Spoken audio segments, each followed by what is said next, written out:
یو منٹ بز ستاسو نور اخلم ضروری مسله ده او هغه دا چې غټ اختر ورځو شپو کې د هر منځ نه بعد یو ځل تکبیر ویل تکبیر تشریک ویل واجب دي سو منځونو نه بعد د دریشتو منځونو نه بعد 23 منځونو نه بعد تکبیر تشریک ویل واجب دي 23 منځونه به کله شروع کیږي سبا د هفتې د سحر نه هفتې ورځ اتوار ورځ پیر ورځ د نهې ورځ او د چهارشنبې او د بود په ورځ باندې مازیګر مانځه پورې د دغه 23 منځونو نه بعد تکبیر تشریک ویل په هر مسلمان سړي باندې مسلمانه ښځه باندې که مسافر وي که مقیم وي که په کلي کې وي او که په ښار کې اوسیږي په هر مسلمان عاقل بالغ باندې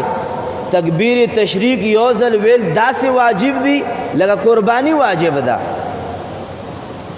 لہذا تکبیر تشریک د دریشتو منځونو نه بعد ویل په هر مسلمان باندې یو ځل واجب دي او درې ځل ویل مسنون او مستحب دي نو لہذا د سبا مانځه نه بعد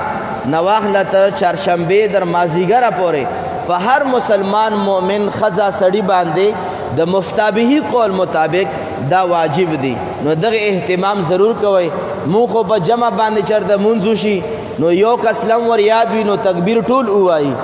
خو دغه واجبو نه غریبانې ښځې که قرباني د غریبانې د دوی نه پاتې دي که زکاتونه دي ښځې ترې نه پاتې دي